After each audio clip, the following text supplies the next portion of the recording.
What is up, everybody? It's Dr. Vibe here, host and producer of the award-winning Dr. Vibe Show, the home of Epic Conversations, and I'm the host of Epic Conversations 2020 Best Podcast News Award winner, 2018 Innovation Award winner given out by the Canadian Epic Media Association. Also, I host the only online conversation in the world for dads and fathers. It's sponsored by Dove Men Care. It's also co-sponsored by Dad Central, Canada's national fatherhood organization, and being part of that collaboration last year, I was able to reach out to a part of a team that reached out to over 100,000 fathers around the world. And there's some more news coming in regards to that collaboration. It's going to get bigger. We're not going to say yet. There's in the next 30 days something big coming. And as always, like to say, you're blessed, highly favored, a magnet for miracles, and a solution for someone's problem. I'm sounding a little bit different today. Have a head cold. It's the price of having a bald head in a cold country. So right. A little bit nasally, but we're pushing through. And welcome, as always, Ryan, the media star Knight, with his black economic intelligence. Yes. Still looking for one of those sweatshirts one of these days. Exactly. Shout out to there we go. Toronto. There we go. There we go. What's going on? Good morning. Yeah, always a pleasure to be here on with you. I feel like it either kickstarts my week on our Mondays or kickstarts the weekend on the Fridays. But for those that don't know who I am, my name is Ryan Knight, one of the co-founders of the Afro-Caribbean Business Network. We work with entrepreneurs of African and Caribbean heritage, really to figure out what stage they're in and then help them create a blueprint to grow their companies exponentially. I run a company myself called Detailing Nights. So we go a mobile waterless car cleaning service. So we go to people's houses, offices, clean their cars on the spot without using water, and our plant-based, eco-friendly cleaning supplies. The season today has a mild spring feel. So I feel like the horizon is coming closer. So we're enjoying. We're being teased. Mother Nature. Mother Nature. Like was it yesterday or 2 days ago? It was like 17 degrees outside. And yo, that wind just knocked, like, it took advantage of me. I don't know, man. It caught me complete. And we were told it's gonna be windy, but I saw people on the corner like about to get blown into the street type of windy. It was wild. Oh my goodness. I said, this is a perfect day for Ryan to wash, and they don't have to put any chamois skin or anything. They just wash it and air dry. Boom. Air dry. So what's been going on this week? Yeah, I mean, I have to say kudos to you. Thank you for the invite on Wednesday for the I wouldn't call it a workshop. It's been a program that you've been doing with the City of Toronto. It was pitch day, which is always an exciting end to these types of programs that I enjoy. So I was able to listen to 10 pitches, and I always say it is when I talk to the youth in our program, it's like it's not what like the quotas that you hit at the end of the season. So we always talk about how much money you make in the summer. It's that you got to the end and you actually completed it. Don't quit. And so seeing the 10 participants pitch and complete the program, that to me is the success. And I was just happy to be there to, hey, offer our input, definitely our support with what we do with ACBN already. Yeah, lots of resources. And Doug Minter was there from the Black Chamber of Commerce. So being able to just kind of riff back and forth and support these entrepreneurs, I'm looking forward to supporting them going forward as well. Yeah, big kudos to yourself and Doug for taking the time out of your positive, productive schedule. And, you know, it's interesting. When I first put in my proposal of my input, you know, I'd say, okay, I'll just come in for 2 workshops and that's it. I've been there every Wednesday except one. Because I just was so passionate about, and to see the growth, because at the beginning they said, pitch, are you kidding me? Like, no way. And then on Wednesday, even people who hadn't really done a pitch, they just picked up the energy and said, hey, I'll go. You know, even though it's not a complete idea, put it out there. And you and Doug provided such valuable input. And again, your time, and they're excited. Like all of them at the beginning says, well, I'm nervous. Say, don't be nervous, be excited. That's it. It's your body getting ready to perform. Absolutely. And, I noticed at the beginning you asked who's pitching, and I think only 5 or 6 put up their hand. Yeah. And then 10 at the end said, you know what, let's get it. Let's do it. Let's do it, right? Because every time, and the thing is, just to inform you that I'm making them practice until the end of the program, which is about 3 weeks time. Yes, So yes. it's always going to be one of those things. So welcome to everyone who's jumped on this morning. If you're in the Toronto area, yeah, summer will get here. Well, spring has to get here first. That hasn't even arrived. Like Yes. I get up in the morning time and I look out my bathroom window and there's a next door neighbor. I look at to see if there's snow on their roof still. There's snow still on their roofs. I said, okay, spring ain't here yet. Yeah, what did this snow last night? Because I woke It, up and there was like a I sprinkling think of it. snow on the ground. I think it did. I think it And did. But literally Thursday was, like you said, 16 during the it day. was crazy. I So went outside and when went, did the snow have what? time to fall? I went outside and went, what? What's going on outside? Man. Really? Before we bring our friend on, and he may have some input on this. Any more thoughts on the slap heard around the world?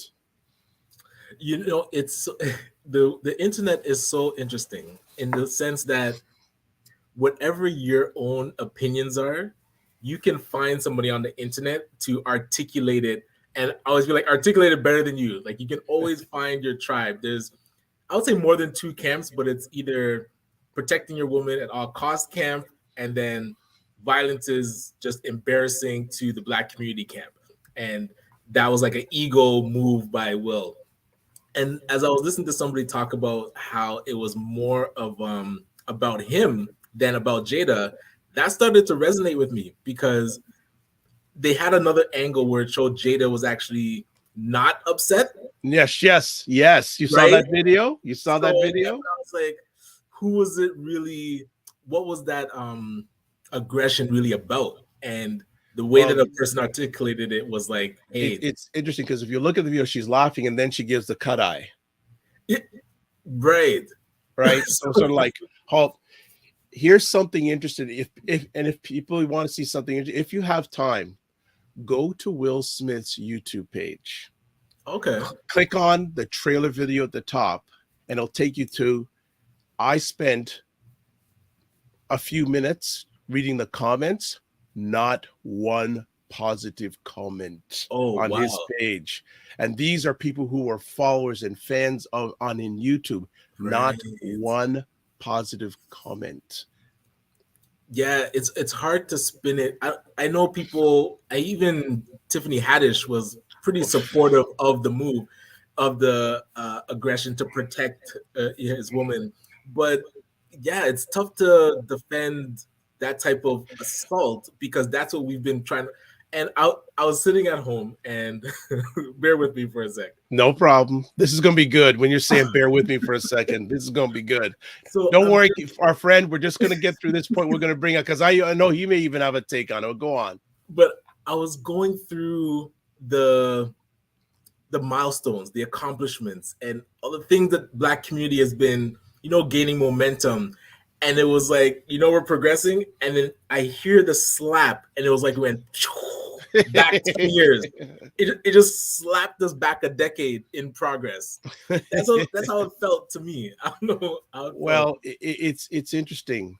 Will is 53. Chris is 57. Really? I didn't know Chris was And older. yes, and the funny thing is, Chris Rock actually he's on tour. The prices of his tickets have gone through the roof Right.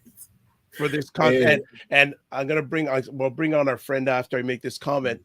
This looked more like a Source Awards from back. Right. That's why I wanted. That's why he's nodding his head. That's why I think it's a good. This was more like what you see at a Source Awards back in the 80s, man, than what you would see here. And it's so unfortunate because people like on that night, that was the most diverse Oscars ever, from the production, people Black produced, yes, Questlove, all the diversity, and just like. But here's a few questions, and we'll get our friend on. Would Will Smith slapped Jimmy Kimmel if he said that? wow. I first instinct is no. Right. Well, I doubt most, not many white comedians would make that kind of joke. But if Jimmy Kimmel or Jimmy Fallon made that joke, would he have responded like that? My first instinct is no. And that just goes to the narrative that's really been baked into our community about they say, oh, this black on black violence, even though, hey, this is how we interact with each other, because what we've learned, like we've learned this through the trauma of, you can Hey, call it slavery. we've brought the streets to the Oscar stage, baby. No, just thought That, about it. what's his, who said that? And Dr. unfortunately, George some of the Fraser stuff said the that same goes on in a thing, lot of our communities, we brought it prime time around the world. man, and that's unfortunate. All right. Because, Go and ahead. what I'll just want to real quick, my wife Cher was saying that could have been such a perfect moment for Will to go up on stage, take the mic, and then talk about Jada's condition and give that the platform and say, you know what? Hey, I respect comedians, but that joke crossed the line because my wife's going through a condition. That would have put Will on a level that would have been higher than him winning the Oscars. Like that Oscar that he won, him being able to give a platform to a condition that a lot of Black women are going through that don't get the shine, and now it's getting attention for the wrong reason. And hey, they say it's good publicity, bad publicity. It's good that people are talking about it, but he actually had the power to give it a positive light. Yep. And really, Yep. hey, knock Chris down a bit instead of slapping him. Show him that he's out of line. Yeah. Being like taking that higher road. Different ways of showing, and we as Black men, we know better. You don't talk about Black women's hair. Yes.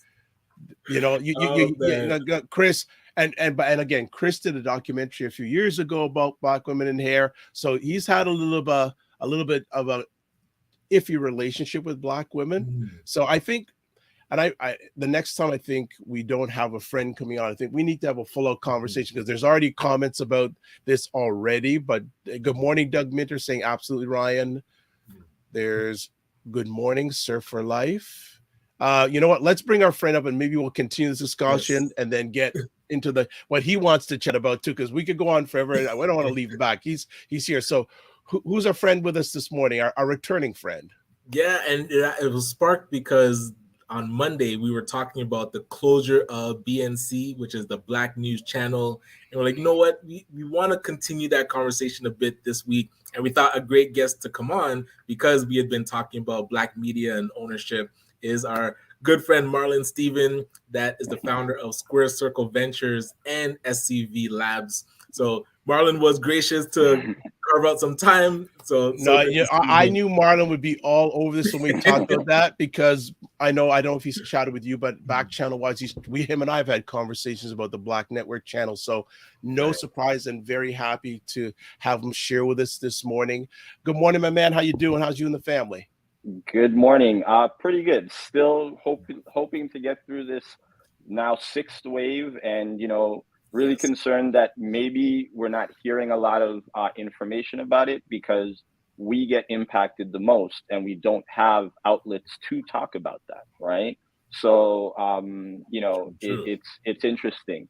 The Will Smith, the slap heard around the world. Yeah, unfortunately, we saw a very personal thing, a very personal issue with Will himself kind of play out, right? In the world, because him and Will Packer, the guy who produced the thing, good friends. You know what I mean? A lot of the people around that production this year in particular are really good friends, right? And all of that was thrown out the window because it was all about his issue at that particular point. Right. It wasn't overly narcissistic. There's a lot of things with Will, that we could all psychoanalyze it. We're not there, right? Right. But what I didn't appreciate is him going back into whatever character he plays, right, for the rest of the world, going on the rest of the day. You know what I mean? I can't imagine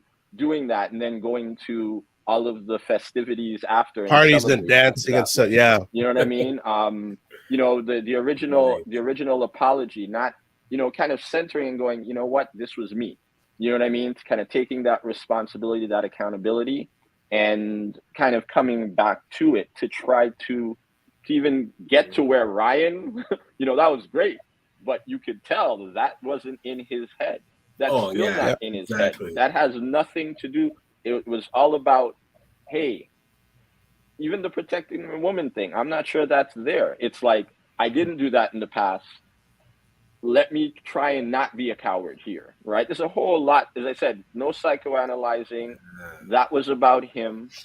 Unfortunately, him doing that did all of the things that we talked about, put things back, all of those types of things. But that is part of it anyways. You know what I mean? That's part of it. That's part of not being, getting to the things that I want to talk about, being consumers versus being owners, right? So Marlon, I'm just There we going to go. interrupt you. Like, can you tilt your camera down because we're only seeing Oh, like no, yeah, gotcha. that's better. There? That's Okay. better. Excellent. Yes, I want to see your full thing. But yeah, sorry to interrupt. I just want to make you look good. Yes. I got All you. right. So Well, that's why I went from the window. Remember, you said you couldn't yeah, see me at all before. yeah. So, yeah. Anyway. All right. But today we wanted to chat about, and Ray, we'll get back to your comment because I know you had a comment about violence, but I wanted, because we could spend all day on that. We could spend all year on that. But Man, you wanted to come on today to talk about the mentality of being a consumer as opposed to an owner. And this is something we talk about enough, but we haven't talked enough on this platform. So kick it off for this today. Well, yeah, I am in conversation with many, and mainly through Ryan. I want to give kudos to Ryan again. He's always been like the first to kind of embrace, hey, we have this stage now. We have this, like we all got, like a number of organizations got funding, right, to create this Black business ecosystem. And that funding is, one, not over time, right? It is this time, this year, and it was almost a reaction to what we've all seen with, particularly with, unfortunately, my brain seems to freeze, seeing that public lynching of that young man, got everybody into quote unquote action, right? But the actions were, again, it wasn't designed like how, George Floyd. yeah, George Floyd, right? Like it wasn't designed, right, to be almost sustainable, right? True. It wasn't, hey, let's look at what are some potential solutions to address this issue, right? The issue was entrepreneurship. Well, there's a deeper issue. There's a wealth gap, and a lot of it has to do with, yes, both a historical context and those types of things, but there was no attempt to look at what's the best way to address this issue. Okay, regardless, the funding is out. Those are the things. All right, what are we doing? Right, we're designing programs that may or may not produce or secure what's there already, right? There's no long on ramps, right? We're consuming, or we've designed a way to consume it better, not to actually build those building blocks of ownership. It's funny, like when you get a contract, right? It's for the level of that contract. But what I say to folks, even in my world, right, VCs, right, the world's greatest incubator, right, owns a piece of everything coming out of their incubation system. And that's the point, right? They give you money too, right? But that's the point. If I believe in it so much, we want to own it because that's going to help us sustain going forward, right? That is one of the stipulations of the money. You can't actually use it to purchase anything that you own. You have to spend it. And if you don't spend it, and this is some of the organizations are learning this, you know what I mean? If you don't spend it, you don't get it again. Right? Yes. I know of many organizations, not even in the ecosystem, right? But that got funding for really good programs, whether mentorship programs, a number of other programs, right, that are out there, right? And they just were watching the money in the bank, literally, right? And so a lot of the funders call them up and it's like, we want to know what you did with the money. And they're like, oh shit, we have to do something now, right? And are calling Remember people. the what they call March Madness in public, Yes, where yes, the spending in March to hit yes. before fiscal? It's like, This is it, right? Tons of people are doing that because yes. it's like, no, we're supposed to look at it and how do we now, right? Leverage it so that, yes, we own some of these things. That's what an ecosystem is, right? So, yeah, I'm doing a lot of things both behind the scenes as an African Canadian economic summit. You know what I mean? Trying to design new ways to pay for things like that because Africa is one of the like the people in Africa, the average age is like right around 20 years old, right? The most innovative time.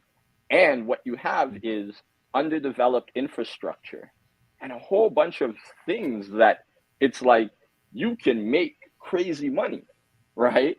But the folks who are even exposed to it, right, are usually the ultra rich, where they're spending 30 cents. It's the equivalent of like trying to buy property in the GTA right now, Ah, right, is obviously impossible. Funny enough, buying large plots of land in Kenya, you name the country, where very tropical, very underdeveloped, can be developed resort type living, the urbanization, and the returns on that, right, over the next 20 years are going to be astronomical. Yeah, yeah, And yeah. you don't even have to listen to me. Think of where countries are moving, right? If you right now want to do manufacturing, a lot of China's manufacturing giants are moving to into Africa Africa. But yeah, of for course, for a they got it. number of reasons. And Whoa. they're not, by the way, they don't just move their company, they move their people too. There's Yeah, people going into Africa. Yes. There's literally little cities being built, right? That are all workers, right? And again, we're not engaged in that. The diaspora is not engaged in that, Right. right? okay. That Just want to interrupt you for a second. Some comments Mhm. here. Mm. Surf Life saying, yeah, true, hence why the funding cycle continues. Doug Minter saying, Marlon's correct. I have concerns about the lack of true working capital available in the form of lines of credit versus loans. And good morning, Tim Frey also. Yeah. So that comment that Doug said, Marlon, you want to add on to that? Yeah, well, no, that's one of the key pieces, right? Most of the folks, unfortunately, coming, they don't have the companies yet, right? So they don't have a need, Yeah. in a sense, for working capital, right? Yeah. And the weird thing is, like I've literally very recently helped a number of people. One of the things that even early on, and I can always tell Ryan listens faster than most, right? Is like ACBN. We told them, one of the weird things, one of the reasons why I like people to get involved with NACO, for example, is Royal Bank has a relationship with NACO, right, where they initiate from any NACO funded incubator or accelerator, right, which there's no other Black ones except me, right? Even though some of them may use sponsorship through DMZ, you're still, again, going through another party to even get the okay to get there, right?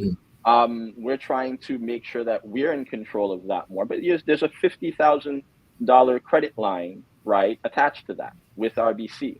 Now, with Yeah. us, right, we're looking at, well, could we buy some, whether it's property, GICs, number of things, so that we could back that credit line as well, right? And maybe increase it more. But we would do that and be more amenable to doing that if we also have an equity stake in that company.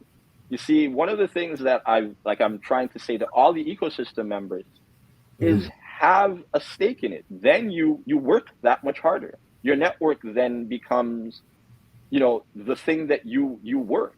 Like I do that naturally, but it's starting to come together. Like even this African Canadian summit, right? How it came together, right? Number of Africans that live here, obviously, right? They usually go back, sent remittance. We think the Caribbean is big, right? Remember, we're still, the whole Caribbean, right? The whole Caribbean, including Cuba, right? Maybe 10, 11 million people.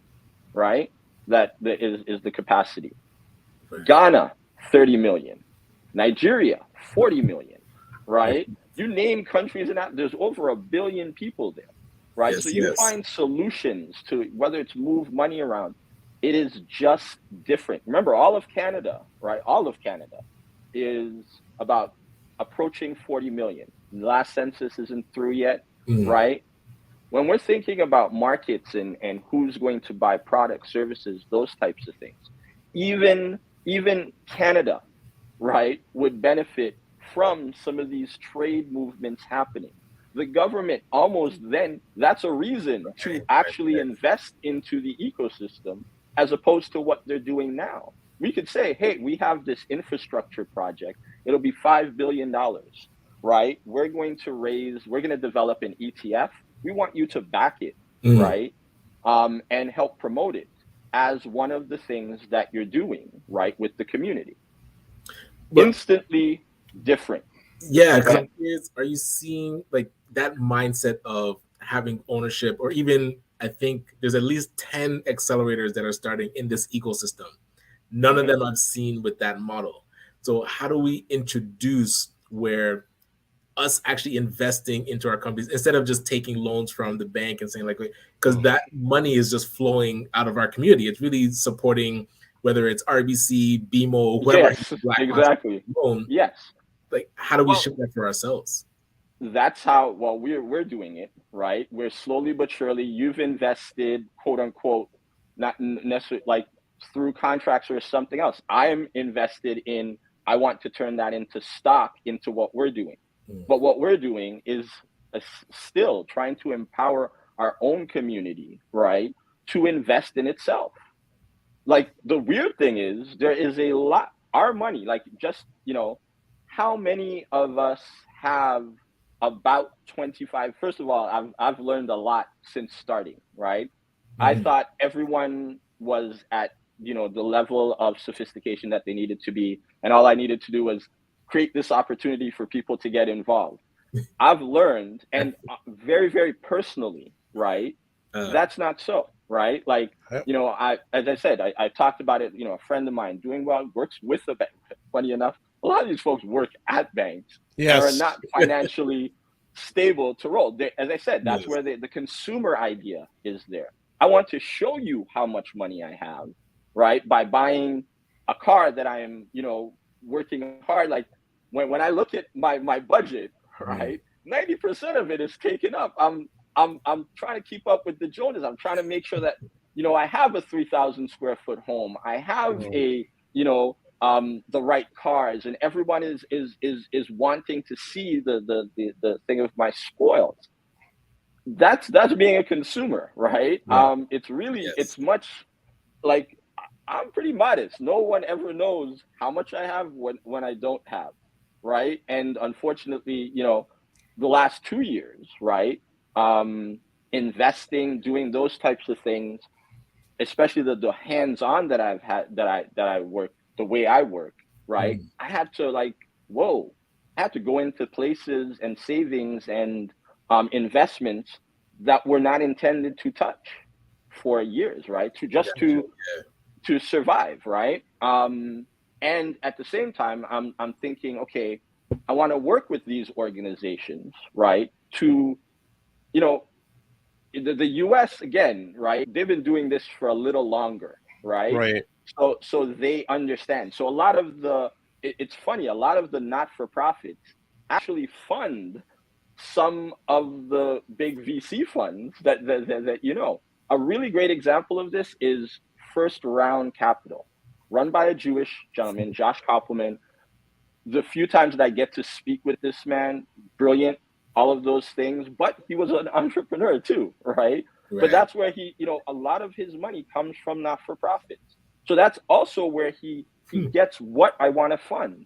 You know what I mean? So he's funding, you see, you're funding solutions to problems, because that's what an entrepreneur really does at the end of the day, What right? problem are you solving?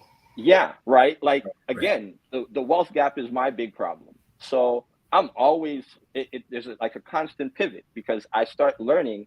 Oh well, people aren't at that stage, but does that mean that I change my trajectory. I might change my approach, right? But I won't change the trajectory. It's like, okay, this will take a little longer.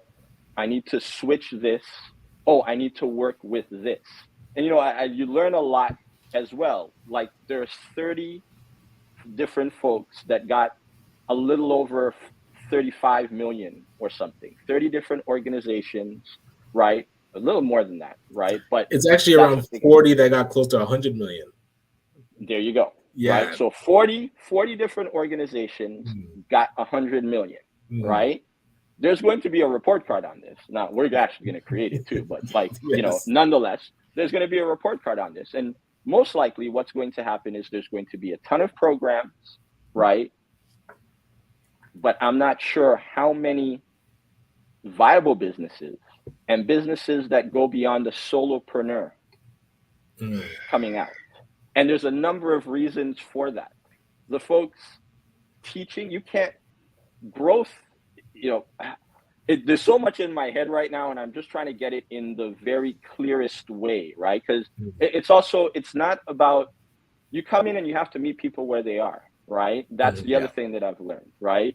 It's taken me 40 years, because ever since, like, whether it's a paper route and getting people to do my paper route, you know what I mean? Whatever. I've been doing, like, I've been in this kind of business mindset for a big part of my life, right?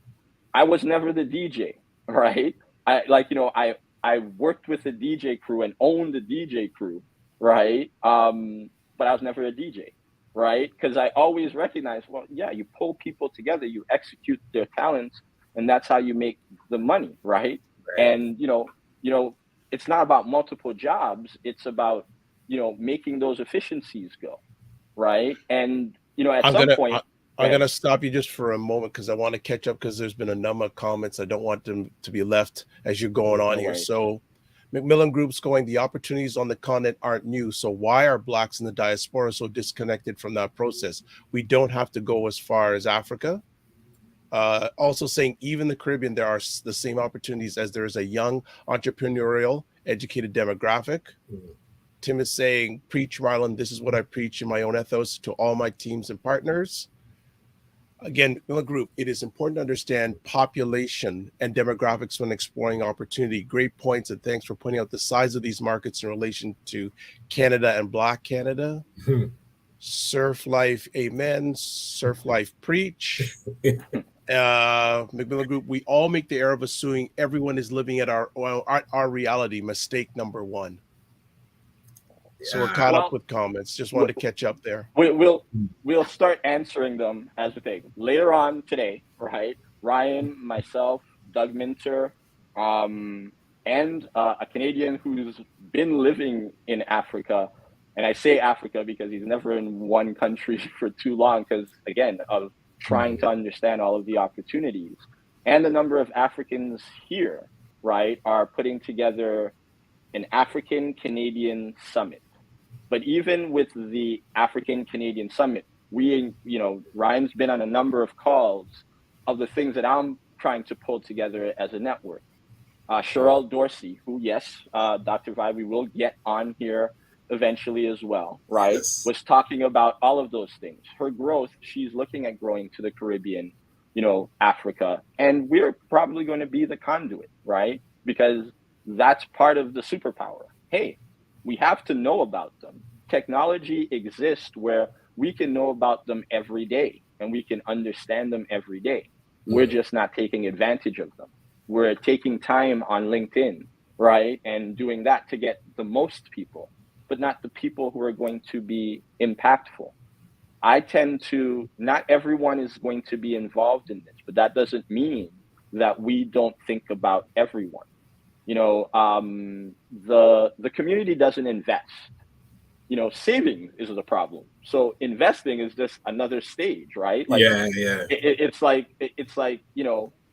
and even saving, do you save in your mattress? Save at a bank. That's not a good spot even. Still, they're not necessarily giving you anything for it. Saving at, an ETF. Most people don't know what an ETF is, right?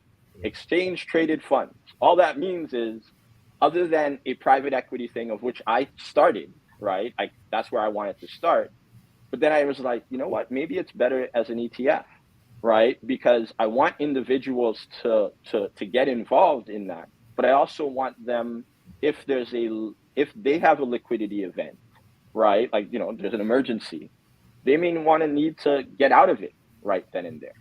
So now it's like, yeah, maybe I do have to develop an ETF as well, right? How am I going to do that? Well, there's a lot of American VCs and stuff like that looking to, hey, we got to move our money, but okay, where am I going to go? Well, maybe it's these same ETFs. Well, there's these great big infrastructure programs in, Africa going on, right? Maybe it's $5 billion. How are we going to raise $5 billion? It's actually fairly easy, right? But there's no vehicle yet, right, for folks to even get involved. So there's the opportunity, right? There's the entrepreneurial Would you say set going again. Go ahead. There's no vehicle or no container to hold that? Because when I look Both. yeah. Both, right? There's no vehicle, and I say vehicle because you're right. The container is probably the better analogy there. But Fidelity Investment isn't going to look to solve that problem, even if they put together a Black-owned fund to go and develop. Right? We're going to have to, right? But most of the firms are resellers, right? They're reselling one of these things. Building it takes a lot of time, cash, effort, right? Patience. Patience as well, right?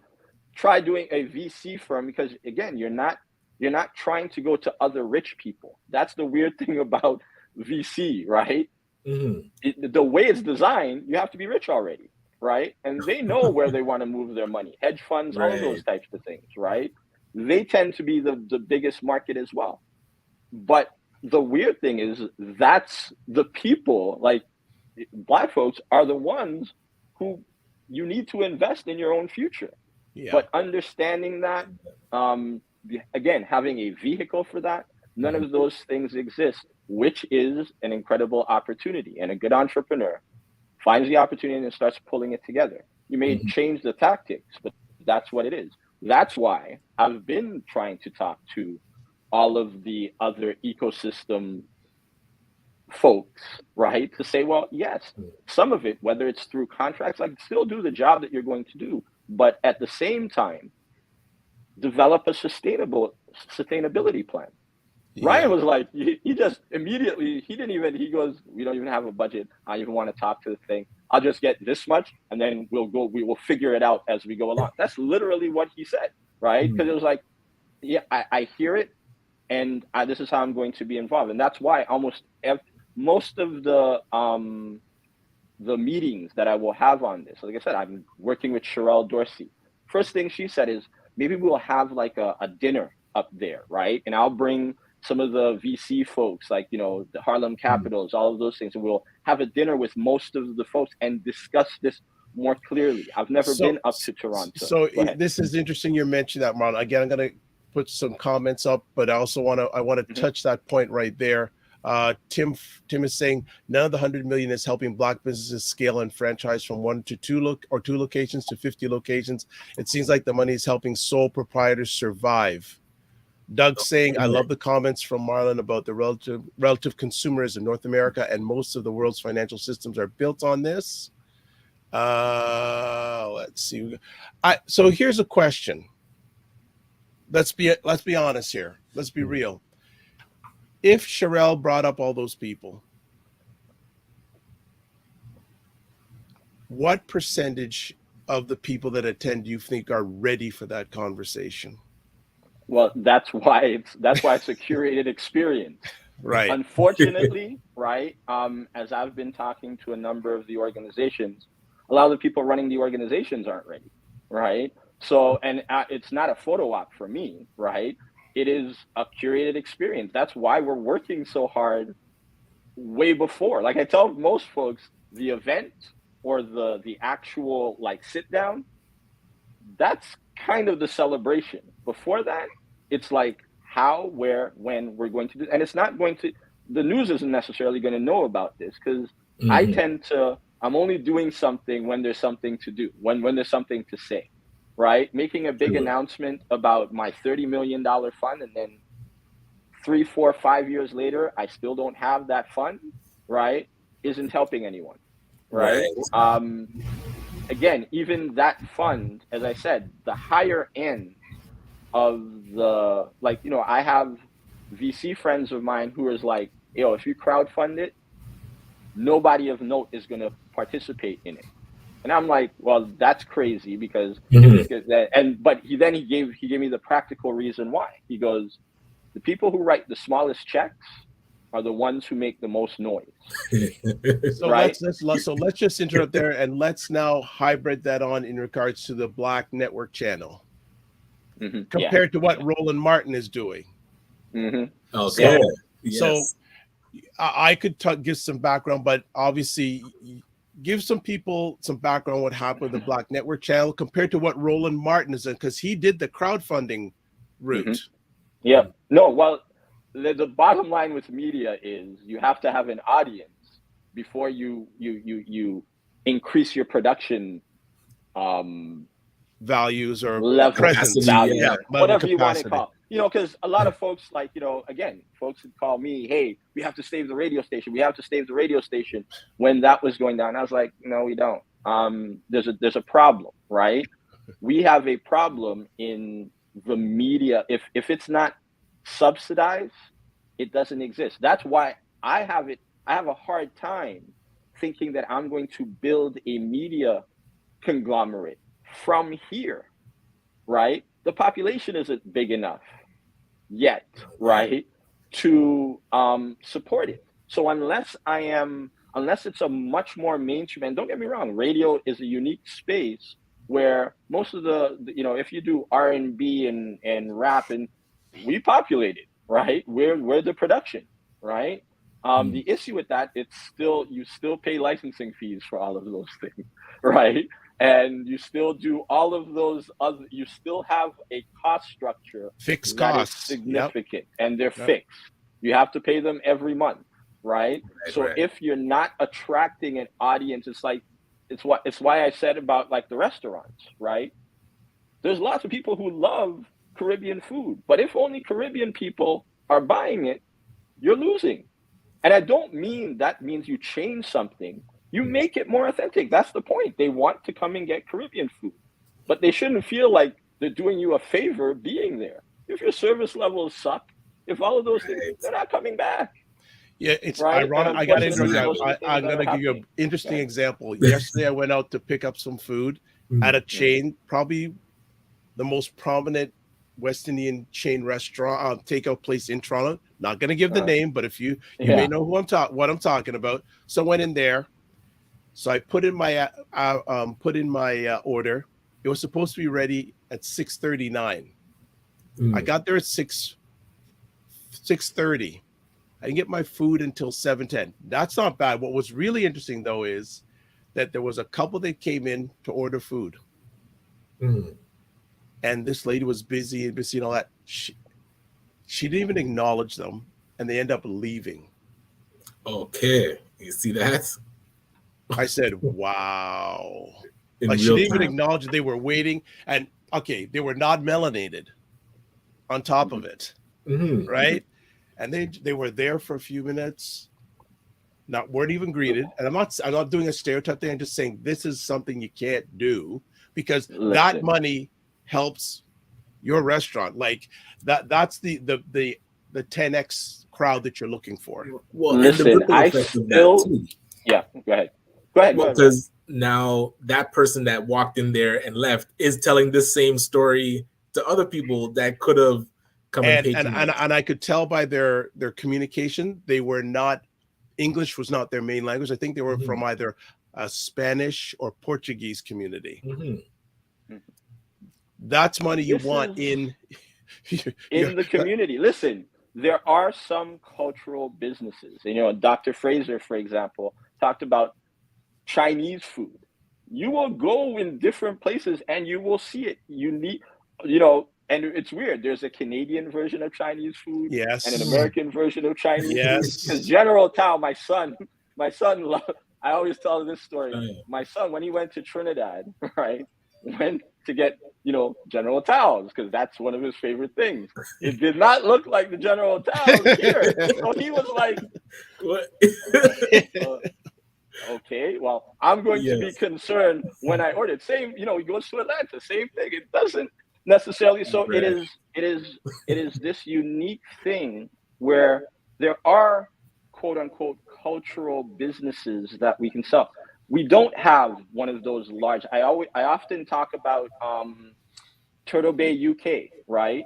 Again, a very wicked looking restaurant, but even the design and where this is a Sri Lankan man who never set foot in the Caribbean, right? Before he started the restaurant, and did it better than most, right? And all he did was, hey, people want to go back to the Caribbean. There's a reason, and when they walk into my restaurant, that's got to be the feeling. So the design of the bar, what's on the screens, what he even consumes is, and again, he will do stuff like, most of the restaurants that I know, because sometimes I'll consult with somebody who want to get better, you know what I mean? They still buy at Don Meats, right? They don't buy retail. wholesale, right? You know what I mean? They're still buying retail prices, right, for their meat and stuff like that. They don't know, the difference in where their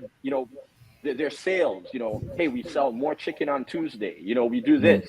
We're selling more family meals. There's no rhyme nor reason, because chicken, rice, and a few vegetables to make coleslaw is not $11 if I go to the Chinese spot, right? Yes. It's the same things, the exact same ingredients, right?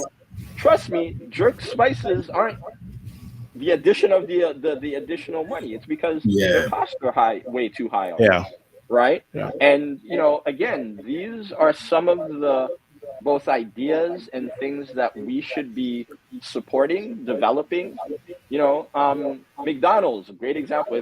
One of the things that I always tell folks, if they have time, watch The Founder with Michael Keaton, right? It'll tell you a lot about business in general, the ruthlessness of it. But, McDonald's, they perfected that fast food system. System. Right? Yeah, but the guy bought it. He then went and built a real estate system and stole it out from under them. Right? Essentially, right? And when he asked, it's like, why did you buy it? Well, Croc is not a good American name. McDonald's is. Right? So you knew, as he was evolving and doing the things, again, there's a lot into the story. There's a lot of intricacies in the story, but really important to check. He saw their value more than they saw their own value. Yes. They couldn't even understand. I think that's they just thought it was a restaurant. It's like, no. Right. That's a huge point that he said. Other people seeing the value more than yourself. Right. That's a huge point.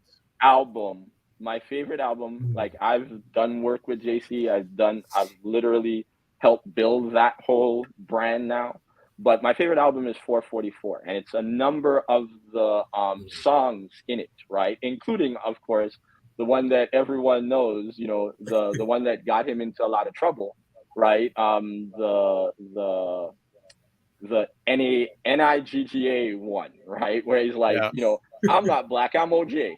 Right, I know a lot of people who would run that, because his whole thing was no, don't pay me, I'll pay you. I'll put the rest away for Blue, Family Feud. All of the things in the song all of the songs were almost about that. Look, we're building this thing. So Marlon, we got some questions for you. We got some questions. I know our time's going to run out soon, but we got some questions. Christopher's asking, I got a silly question. If grants and loans dwindle away, will VCs still exist, or will more VCs be ever so present? We don't have a lot of VCs in this community. There was a number of them started. They're still trying to fund themselves, one. Some don't exist anymore, right? Unfortunately. And a lot of the people who started them, they're more vilified than they're embraced, right? Sometimes when you go and you do this, unfortunately, a lot of a lot of people leave you, and that sometimes is talent going to waste. In my case, I'm just kind of recalibrating and trying to educate and work with some of the folks who did get funding to turn it into ownership and a way forward, right? Because Yeah. it's not going to happen. You can't rely on it to happen again, and it's not their problem, right? We can True. articulate the issue, right? But it's not their problem. It's ours to solve, right? And that's as simple as it Well, is. It's that's ours to where solve. like there'll always be people looking to invest their excess capital. So the grants and the loans, those are just different ways that people invest back. But now what I find is missing in our Black community is the people that make these announcements about, hey, we're starting this fund. They're not able to they're not able to capitalize it. It actually it does a disservice because people are looking forward to it. And Mm-hmm, then when it doesn't materialize, it's like, okay, now what do we do? So mm-hmm, the lack of VCs in our community, to me, is one of the biggest issues, and we have to figure out a way to strengthen those. And mm-hmm. like Well, you're talking about Y Combinator, like mm-hmm. be the farm team to these Yeah, exits, like yeah. develop our own, right? Yes, but that is the conversation, right? Mm. We can keep doing what we think we can do. Consultants never own anything, right? Unless Right. you're talking about the big consulting crews, because then they do. They literally go off and buy buildings and do other things to secure their positions, right? But consultants don't own anything, right? Mm. Service businesses don't usually earn anything. It's just money moving. We have to recognize that we have to execute, to own things, to collaborate. And that's what the, like what I'm not putting an agenda for our meeting later, but I'm just going to kind of refer to it because, but like, yes, there's first the introduction, there's an overview of the potential opportunities, but then there's this is the start of the conversation. We continue to have it even after the quote unquote event, right? Because we're building something that's got to be sustainable. Here's the next question, also from Macmillan Group. Entrepreneurship isn't new to Blacks. Why is scaling so challenging in the Black Canadian community? And it seems to be across different business types. Your thoughts? Well, again, lack of wealth, right? Across most, right? Like Theranos, right? Theranos, $4 billion in valuations and money going into it, right? 6 million came from family and friends initially, right? That was it, right? The family and friends could then call up their VC guys. Listen, she has a really great idea. She's lying, but she has a really great idea. That's actually what happened. Like, think Yes. about it. Like this is happening at least to some of the folks that I work with. It's like, we're looking for those potentials. We're going to send them to you after, Marlon. Cool. I'll do what I can after, right? Mm. But that should be part of the whole process, right? Like, what's the reasoning? What's the program? Where are we? It's like, and this is partially the government's fault as well, right? But It's partially our fault, but it's what we do mm. now and how we kind of reconnect now. That's what's going to. This is how we're going to kind of create that value. Yeah, and I Right. wanted to piggyback the Theranos analogy because that's one piece that's missing in the Black community as well. There's no space for us to fail. Like when people are calling around, it's like, oh, I invested in this new thing, it's the hottest thing. There's disposable income or investment dollars or capital that people can throw at that and be like, okay, let's see what it does. In the Black community, it's like if you don't come with perfection, you don't even get in the door. Yeah, So that's that's where, very true. right? There's nobody just saying, "Oh, here's 100 million," like SoftBank did for WeWork, and Mm-hmm. actually it was like 10 billion, where there's Mm-hmm. like, "Yeah, we believe in it. Here you go. Like, here's a blank check." You never hear those stories in the Black community with any of our businesses. Well, those are why we have to create them, because again, there's a lack of wealth, right? You can do that when you're not worried about it, right? Like, Exactly. even whether Yes. it's friends or family, it's like, you may not have 2,500 to spend because you're so busy, right, consuming. You're not even thinking about that at all. You don't have disposable income. Go ahead. When can we the C consumerism? We have to turn that C from consumerism to collaboration. Yep. Mm. Yeah, That's collective where a ownership. lot of the conversations are about, and it's less about like Ryan knows, like, nice to have a meeting, but what are we doing after? What are the What are we doing receipts? next? Yeah, yeah, You know what I mean? yeah. What are, Yes. it's like constant movement. We had our meeting a week and a half ago with Sherelle, right? She wanted, hey, let's look at dates. I've since African Canadian Summit, whole number of things that it's like when, where, right? They've been throwing out July. That's probably not going to be a good time. Later August or fall is what I'm thinking. But how impactful could it be? What are some of the actual things we can do? Maybe then you can go to the federal government and say, hey, we have this opportunity to, as a coalition, to put incubators, other things in Africa. We're talking 30, 40 million people that need these kinds of infrastructures, that need these kinds, and we are the best conduit, right, for making it happen. Yes. That is something to invest in. That is something to invest in. That is something for the MasterCards, the whatever to invest in. That's how we have to come. But that's how you leverage your network to even create these opportunities. And unfortunately, Ryan knows. Ryan sent out to every one of the organizations, right? Everyone. And no, it wasn't one of those where he sent out one email. No, one by one. Everyone in one by one. I beat him to it. I think I had told him a while back. The organizations I didn't have relationships with, I sent them an email saying, hey, congratulations on getting this amount of money. This is what I do. I told my credibility, said, hey, would love you to come on the show just to talk about your organization, promote your organization. How many did I hear back from? Zero, because you're not handing them a check, right? As Jay-Z says, no, I'll pay you. I'll pay you. Like, I've literally tried to tell them, I'll turn maybe a contract into equity because eventually I want to literally keep you alive. But I also want you to look at your existing practices. Did it work? Right? So that we can change them, so that we can actually support. That's what it's like. Membership at all of these organizations that purport to serve the Black community. There's nowhere near, they don't know who I tell them about successful companies because I know them. I know the individuals. They're not there. They're not in those organizations because they can't provide them any level of value. But I might, because one of them is an online pharmacy. If I now go and create that, he can maybe sell drugs home at a cheaper price, right? Just from he has me, the infrastructure for it. Leveraging what I know and what I understand.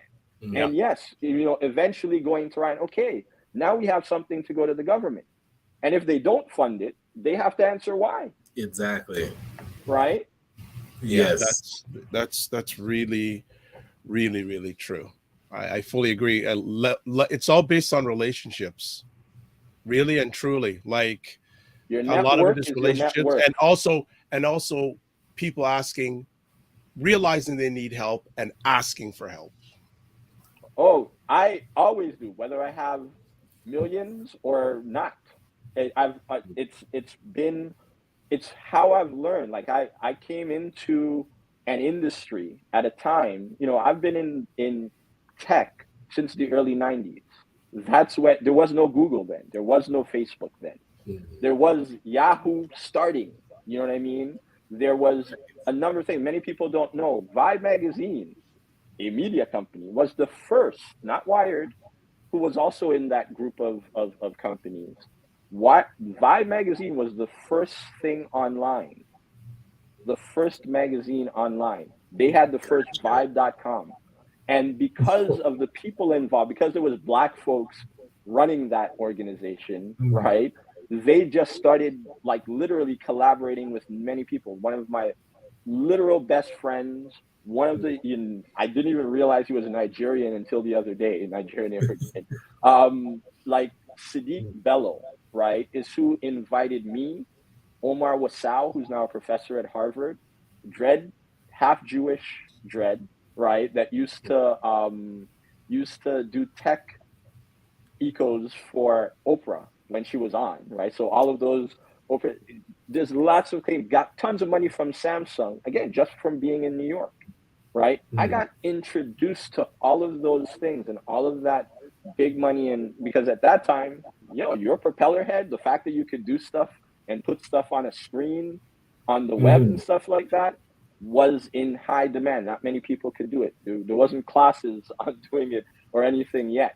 And some of one of the people that are in Canada, like the same guy that we're going to talk to today about the African Canadian, he was one of the people who was like my godfather, just about 5 or 6 years older than me, but he had been at Delrina building software for Delrina. That was the first fax software, by the way, right here in Canada.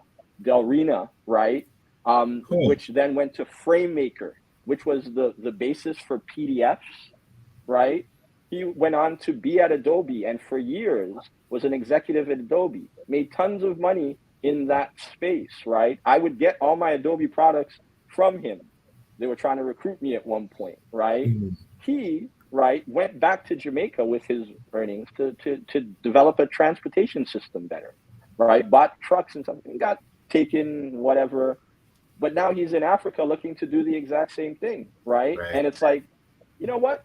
I'm not mad. You know what I mean? I'm looking to build this. This is where I see the opportunity. Is his younger brother used to build video conferencing booths for AT&T. He's been in all over Africa developing. He has a development system like tech, doing that all the time. Right now, Mark's calling me, and I hold on. I just gonna. Okay. I'm on the air, but hopefully we're still on today.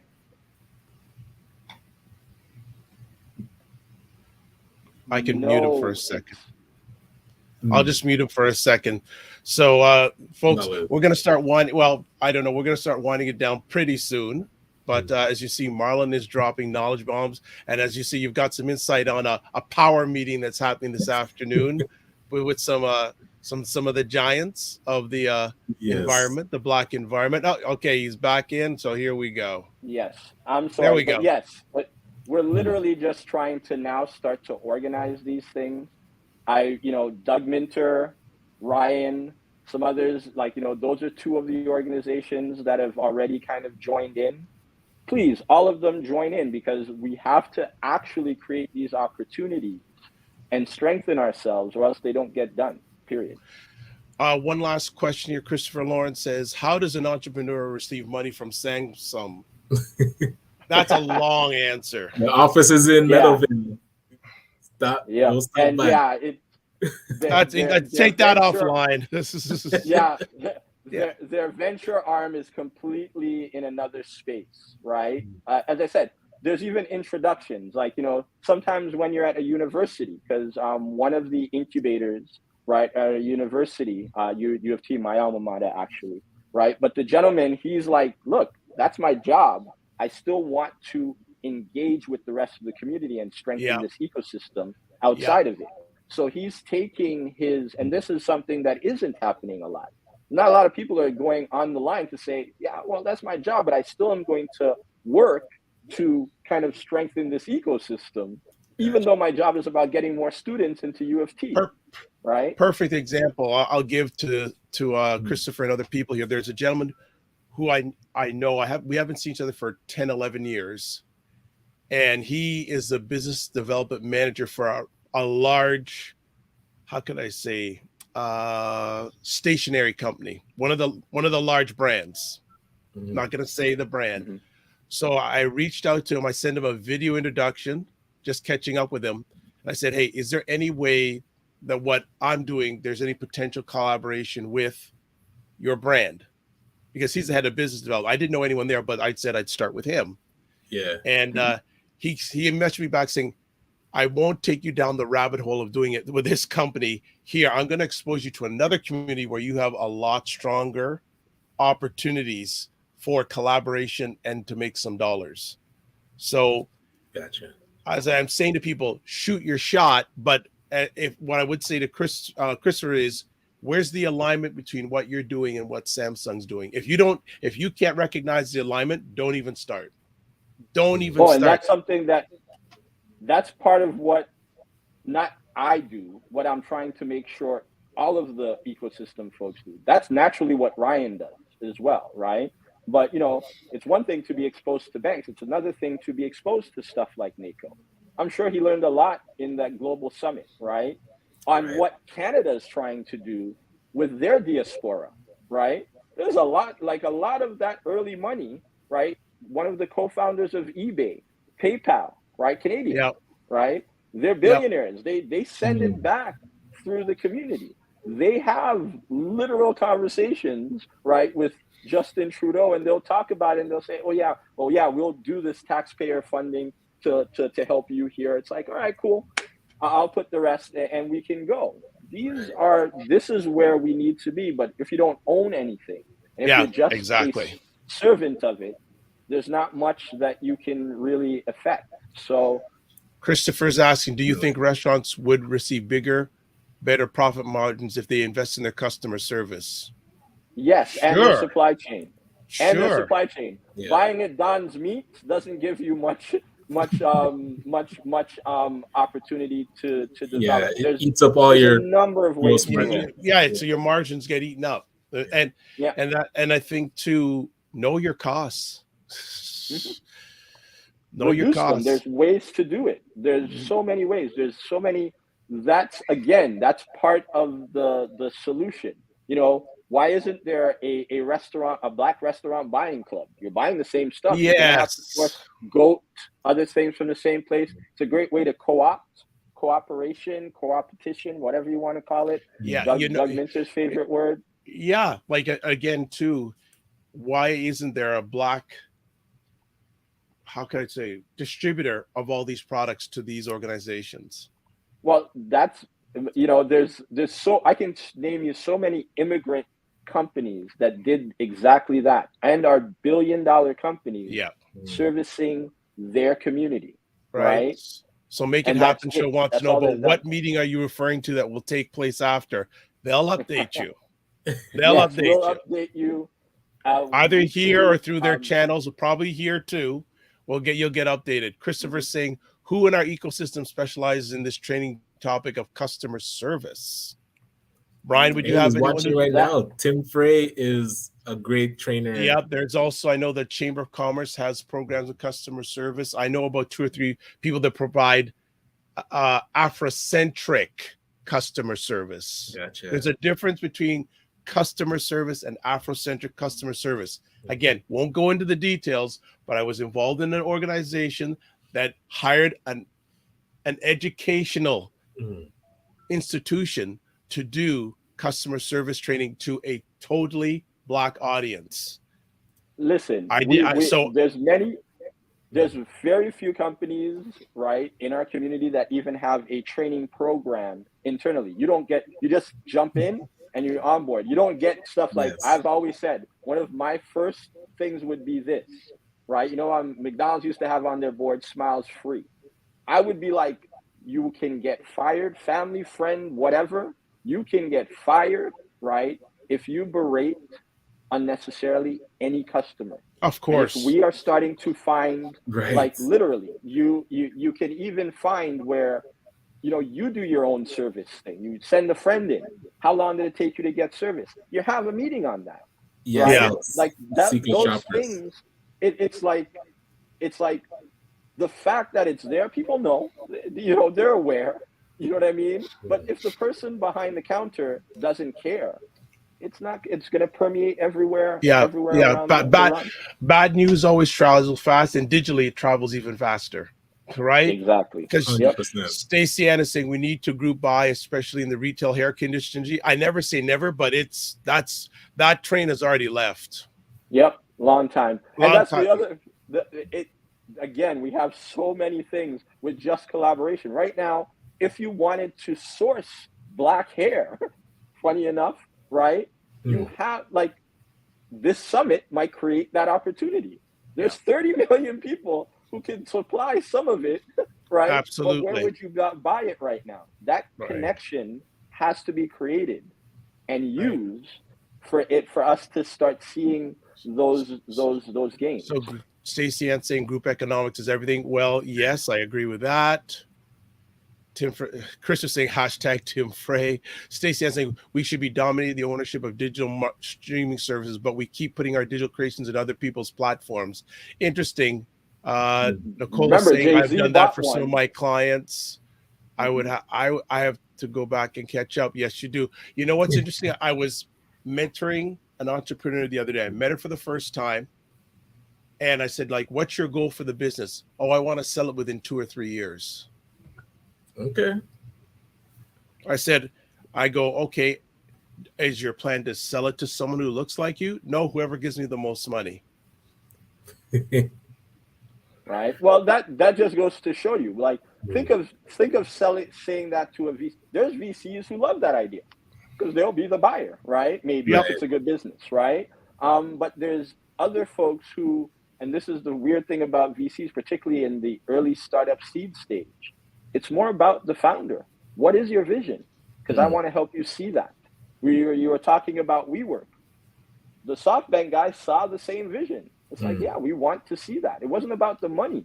It was like, no, we want to see that, True. right? We'll get the money, right? The idea usually is you solve the problem, you get the money, right? And that is very true, right? Now, sometimes you're lying about solving the problem. That's a different story. That's the Theranos story, right? They never solved the problem yet, but they were getting money for doing that. The weird thing is she could have been honest. She could have said, look, we're 10 years away, right?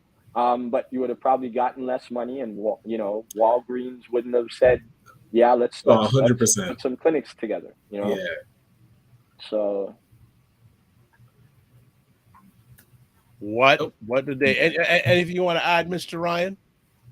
no.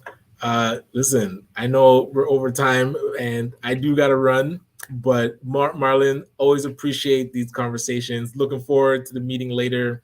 And again, we've been plugging away and we're going to continue to. I'm looking forward to seeing this all materialize. yeah, Well, this is Thank you, trust. Marlon. And I'm gonna be asking you an offline big favor. Actually, you know what? I'm gonna see if you have some time to maybe come and share with the intake of these Black entrepreneurs with the City of Toronto program. I think your insights would No be worries. Yeah. really, really valuable. So, for like people are saying, or Chris was saying, I think anyone who would like to advertise customer servicing, it has a proven track record. I would like to connect. Okay, so Christopher is looking for people. Great, Solid. Dave Lindsay. Thank you, Dave. Thank you, Stacey Ann. And if people want to get in touch with Marlon, I'm going to put up his contact information right here. Here's his email address. He will take your call. He will take your call, but come correct. Yes. Right? Come correct. And he has a lot of evaluated I'm ready to get experience. to work. Yes. And then there is a website, Squared Circle Ventures Inc. Marlon, Yeah, always a pleasure. I'm going to be please, talking. ecosystem partners, please join so that I could start filling out some of the other stuff, like literally, right? Because I Yes. don't want to just put pressure on Ryan, right, or Doug, who is working hard away at contracts and a whole number of other things. It's like it is going to be a collaborative effort, and you can go on your own, but that's what it's going to be when that funding stops too, right? Yeah, well, You're and going to that's a be on very your good own. point. There's a small window of opportunity. Time flies fast, folks. Yep, yep. Time And flies fast. we have to create these these vehicles, these containers, so that we can be sustainable. Trust me, a check, they're fleeting. You know what I mean? I can get contracts, right? I don't need contracts. I don't need that. I want to be able to collaborate with these organizations so that we are able to filter people through what they need and yes, own piece of it, right? Like, yes, maybe we put out $1 million, right? That is, hey, we put out $1.5 million for 10 companies, right? They have to go through our system. A big part of the system is getting and growing your customer base, right? Who do you hire? Like, people always think, oh, you got 20 million. Well, you got to put talented people in place to be able to grow that bigger. Absolutely. Right. Right. And that's what we saw happen with BNC. They got the $50 million check and wasn't able to leverage that to make it sustainable. Exactly. Right. 50 million isn't enough. Right. So you have to then, okay, that's 50 million. Like Roland Martin said, how do I spend 10, right, to get, because it's going to take me 5 years to get here. And if we don't see these metrics, we can't go on. Right. In the white world, yeah, they may, again, Uber has raised more money than any, but they've also warned you, we may never make money, right? For that reason, right? They don't get the bulk of the sale, right? But they have, 10,000 employees. Yeah. Just think about that, right? And they're not the drivers. The drivers get the least, like at the end of the day, right? The people who Uber has, working at Uber, you're not going to work at Uber for anything less than $250K. Yeah. Right. And benefits and a whole bunch of other things, right? You're not going to do that. And stock options. That's also important, right? Because you want to own pieces of it, right? These are the realities, and we're not yet in those positions. We have to create those positions. Okay. There are opportunities, and we have to develop them and take care of them. That's what these meetings are about. That's what all of these ideas are about. On that note, we're going to let you run. Always all the best to you and your family. You have a place here anytime you want to come on. Mm-hmm. All right. Remember to give yourself grace. Pardon me? And don't forget to touch base after. Oh, yeah, we will. Absolutely. All right. Absolutely. Okay. Be well. All right. Epic conversation, folks. As always. What's going on with you? I know you got to run. So what's going on for your weekend?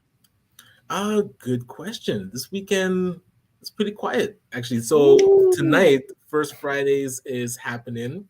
And in Empowered for X, we're going to have an intimate watch party. If people want to come by, we have a couple presenters. The theme is branding and marketing. So if you do want to do a bit of networking tonight, there's like 15 spots. So I'm not sure how many are left, but definitely check out. We're going to be posting and sending out the email blast soon. So join us tonight or watch online. First Fridays is happening. And then I'll be able to chill out for the weekend. How about you, sir? A number of meetings today. Then tomorrow morning, I have to do a presentation at 9:00 for a group of men, for a men's group. That's at 8:00 tomorrow morning. Then at 10:30, I have to do a presentation for Centennial College media students. And then they're going to do a Q&A after. Then I'm going to take a break Saturday afternoon. Then I have State of Things with Aisha and Jill tomorrow night. And it's an Ask Us Anything. So you can ask us anything at 9 p.m. And then Sunday afternoon, the Black Canada Talking, we have the gentleman who's behind Black Sun Comics. Oh, yeah. Big fan. Yes. So Black Comics. And then Monday morning, we're back. Looking forward to it. So That is it. Thanks everyone who watched us live on the replay. It's appreciated, not taken for granted. You can catch replays on the Dr. Vibe Show on YouTube and Facebook. ACBN on Facebook and YouTube now, and Ryan Knight on LinkedIn and YouTube. See, he's getting most of the space. Jeez, he's getting most of the space. So, folks, like to say, everyone have a great weekend. Thanks again, and as we say, as always, live your life as a dream. If you can dream it, you can make it. Sometimes you have to get small to get stronger. Block assumptions, then aim bigger, aim better, aim higher, aim wider. Love, faith, and respect. Remember to give yourselves grace. And as always, it's important to manage your time, but it's more important to manage your energy. See you on Monday. God bless.